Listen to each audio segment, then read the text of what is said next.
Salam dostlar. Bu videoda torpaqlama haqqında danışmaq istəyirəm. Torpaqlama nədir və nə üçün lazımdır? Biz fikir versək, evə daxil olan nol və fazadan başqa üçüncü bir xətt olur. Bu bütün evlərdə olmur, amma əslində bütün evlərdə olmalıdır. Çox vacib bir nüansdır. Ə, Belə deyək də, evdən kənarda torpağa elektrodlar, torpaqlama üçün nəzərdə tutulmuş elektrodlar bastırılır və həmin elektrodlardan evə xətt çəkilir. Standart olaraq həmin xəttin rəngi belə sarı, yaşıl qəbul olunub. Amma rəng fərq etmir, başqa rəngdə də olar. O birbaşa gəlir evə, evdən paylanır bütün rozetkalara. Və rozetkalarda da məsələn bəzi rozetkalarda yoxdur, məsələn bu rozetkada yoxdur. Yəni bunu torpaqlama çəksək buna qoşa bilməyəcək. Bunun heç bir mənası olmayacaq. Amma məsələn bu rozetkada deyək ki, görürsüz burada nol və fazadan başqa kənarda belə bir dəmir hissələr var. Bunlar torpaqlamaya qoşulan hissələrdir.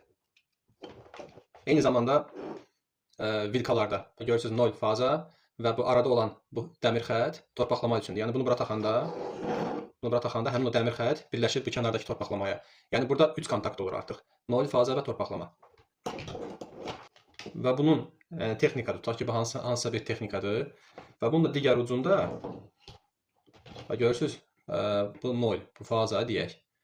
Və eyni zamanda belə bu rəngdə də torpaqlama gedir, həmin texnikanın korpusuna birləşir. Məsəl üçün, deyək ki, bu kombidir. Bu gedir kombinin korpusuna birləşir. Fərqi yoxdur, bu texnika kombidir, paltaryandır və s. Və bu gedir bağlanır kombinin korpusuna. Və həmin korpusdan bütün elementlərə, yəni fan olsun, qızdırıcı elementlər olsun və digər yüksək gərginlikli çalışan elementlər olsun, hər birinə ayrıca belə bir xətt gedir. Bu vacib bir elementdir. Bunun işləmə prinsipi nədir, mahiyyəti nədir? Məsələn, deyək, bu kombinin fanıdır. Bu yüksək gərginliklə işləyən bir fandır, 220 voltla işləyir. Və yaxud da olsun paltaryanın bir hissəsi, paltaryanın su qızdırıcısıdır. Bu da eyni ilə 220 voltla işləyir. Məsəl üçün deyək, biz buna qoşuruq.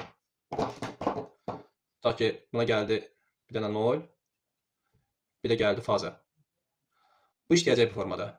Amma müəyyən müddətdən sonra bu artıq sıradan çıxmaq ərəfəsinə gələcək və içəridə, məsələn, buralarında partlama əmələ gəlir və yaxud da faza korpusa dəyən hissələr olur. Faza korpusa dəydikdən sonra bu, təbii ki, bu suyun içində işlədiyi üçün su da elektrik keçiriciliyi var. Su vasitəsilə bütün texnikanın korpusuna gərginlik yayılır. Bu isə həmin texnikanın istər idarəetmə bloku olsun, istər digər motoru olsun, digər hissələr olsun, onları sıradan çıxartmaq təhlükəsi yaradır. Bundan əlavə isə ən əsas isə insan həyatı üçün təhlükə yaradır. Yəni insan onun korpusuna toxunanda artıq onu bu faza vura bilər, tok vura bilər. Amma bunun burasına deyək ki, torpaqlama